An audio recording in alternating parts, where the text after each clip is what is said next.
Assalamualaikum warahmatullahi wabarakatuh. Perkenalkan, nama saya Ismail Benita dari kelas 12 MIPA 2.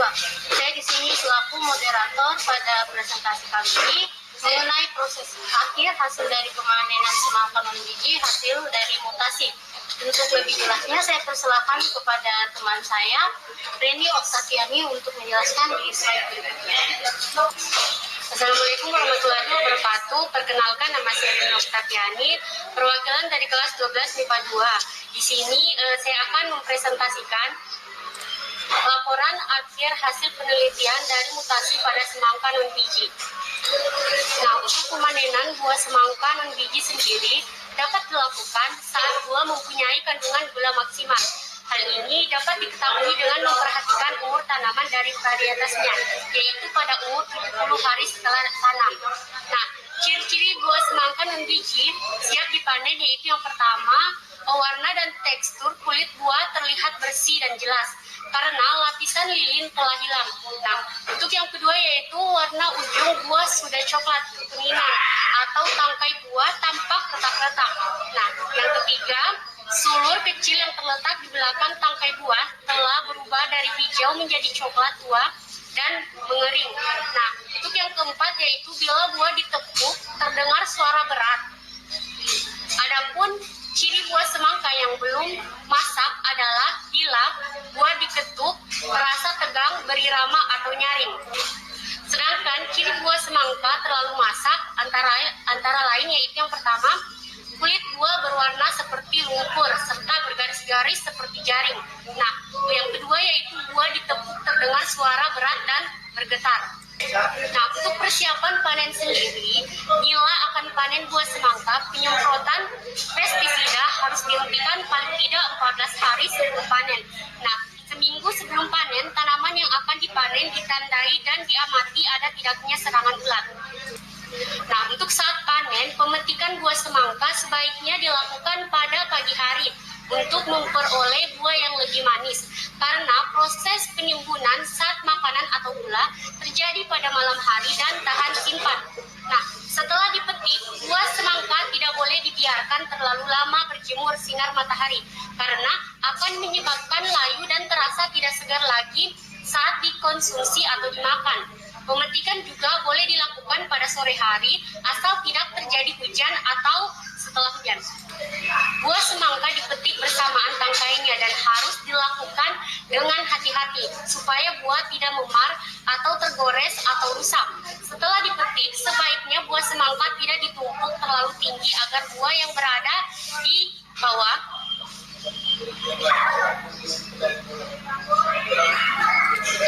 tidak memar atau rusak. Nah, buah semangka yang telah dipetik lalu diangkut dan ditaruh di tempat teduh yang telah diberi alas dan ditutup dengan jerami. Nah, untuk pasca panen sendiri, semangka terdiri dari sortasi, grading, dan penyimpangan. Nah, di mana sortasi maksudnya memisahkan buah semangka yang cacat atau rusak, belum matang atau terlalu matang, dan bentuk tidak sempurna. Sedangkan grading adalah mengelompokkan buah semangka menurut kualitasnya berdasarkan berat buah, kondisi fisik, atau penampakan, dan tingkat kemasan buah. Nah, sekian presentasi saya mengenai laporan hasil akhir penelitian dari mutasi pada semangka non-biji. Nah, selanjutnya saya akan mempersilahkan Mikael Febriansyah untuk mempresentasikan ke slide berikutnya. Assalamualaikum warahmatullahi wabarakatuh. Perkenalkan, nama saya Mikael Febriansyah. Di sini saya akan menyampaikan presentasi mengenai laporan akhir hasil penelitian dari mutasi pada semangka non-biji. Jadi, mutasi adalah peristiwa perubahan sifat gen atau kromosom sehingga menyebabkan perubahan sifat yang bakal atau diturunkan, tetapi bukan sebagai akibat persilangan atau perkawinan. Buah semangka tanpa biji merupakan buah hasil mutasi yang disebabkan oleh mutagen kimia yang mengakibatkan hasil penggandaan tidak terpisah. Keturunan buah semangka tanpa biji memiliki kromosom 3N atau triploid. Ada 3 prinsip perbedaan antara tanaman semangka non-biji dengan semangka berbiji. Antara lain, yang pertama adalah harus ada jenis dan perlakuan khusus terhadap biji yang akan ditanam dengan melalui teknik yang ada. Kemudian, daya tumbuh dari biji yang dijadikan sebagai bibit atau benih semangka dan biji sangat rendah hingga mencapai 70% dibandingkan dengan semangka yang berbiji. Sedangkan berikutnya adalah serbuk sari dari bunga jantan sangat sedikit sekali, sehingga perlu dibantu dengan perkawinan silap oleh semangka yang lain, karena tanpa dibantu tidak akan menghasilkan buah. Baiklah, sekian presentasi dari saya. Untuk slide berikutnya, saya persilakan teman saya Jatmiko. Assalamualaikum warahmatullahi wabarakatuh. Perkenalkan, saya Jatmiko, mewakili kelas 12 MIPA 2. Teman-teman, biasanya satu orang mengkonsumsi buah yang berbiji, terutama semangka. Orang-orang sangat kesusahan saat harus memisahkan daging buah dan bijinya, karena banyak biji dalam buah tersebut, terlebih karena ukurannya yang sangat kecil. Tidak hanya buah yang memiliki karakteristik biji yang kecil dan banyak. Hal inilah yang melatar belakangi para peneliti di bidang bioteknologi untuk melakukan rekayasa genetika pada buah yang berbiji agar buah tersebut bisa dikonsumsi tanpa adanya biji pada daging buah, atau yang sering disebut dengan parthenocarpy. Beberapa jenis tanaman mempunyai kemampuan untuk membentuk buah tanpa melalui proses polinasi dan fertilisasi. Buah yang terbentuk tanpa polinasi dan fertilisasi disebut buah parthenocarpy.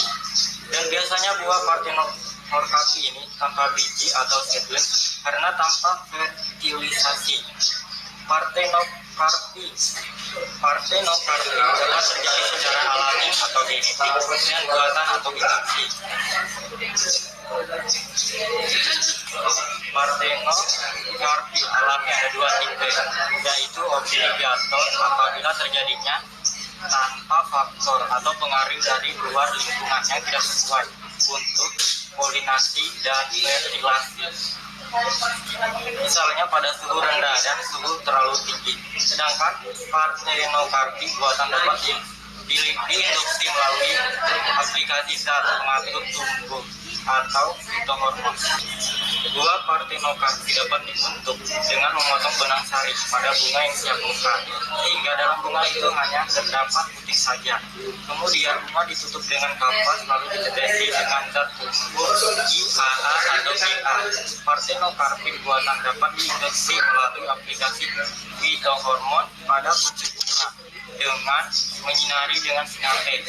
Bahkan kini dengan kemajuan teknologi biologi molekuler, parthenocarpy dapat diinduksi secara endogen melalui teknik rekayasa genetik, yaitu dengan menyisipkan gen parthenocarpy ataupun kode IAA atau GA ke dalam genom tanaman target melalui proses transformasi genetik.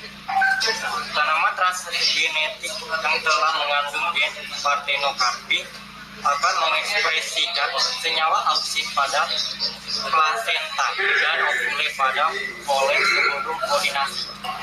Nah, itulah tadi penjelasan tentang mutasi dari saya. Saya ucapkan terima kasih dan saya kembalikan kepada moderator.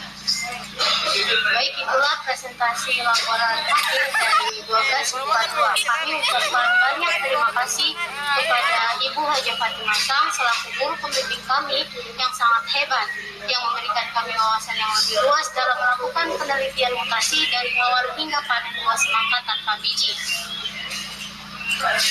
Pada video ini adalah hasil dari perjuangan kami di mana dari awal, dari mana buah semangka ini sangat kami rasakan proses-prosesnya hingga memberikan kami kenikmatan di hasil akhir. Baik, sekian presentasi dari kami, kurang dan lebihnya mohon dimaafkan. Billahi taufiq wal hidayah. Wassalamualaikum warahmatullahi wabarakatuh.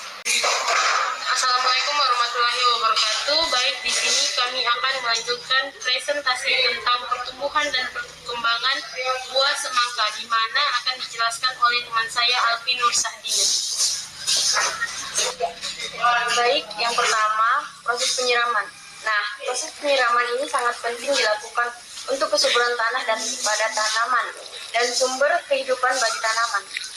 3. Oke, saya Kak Fitriani akan menjelaskan tentang pertumbuhan dan perkembangan tanaman. Minggu lalu, Kami kurang mendokumentasi tanaman ini, terutama mendokumentasi tentang perkembangan pertumbuhannya. Karena minggu lalu kami kurang memperhatikan tanaman, sehingga kami hanya melakukan sekali dokumentasi pada tanaman dan pertumbuhan serta perkembangan. Pada minggu lalu kami akan mempresentasikan pada minggu ini. 3. Saya Mita Hairunisa. Untuk pertumbuhan dan perkembangannya pada minggu lalu kita bisa lihat bahwa daun tanaman sudah mulai banyak. 4. Selanjutnya untuk minggu ini, pertama kita lihat daun sudah mulai membesar dan sudah mulai menjalar. 5 hari selanjutnya kita lihat bunga pada tanaman sudah mulai muncul bunga. Nah, ini merupakan bentuk bunga pada tanaman semangka. Jadi itulah tadi perkembangan dan pertumbuhan tanaman. Kurang dan lebihnya mohon dimaafkan. Wabillahi taufiq wal hidayah. Wassalamualaikum warahmatullahi wabarakatuh.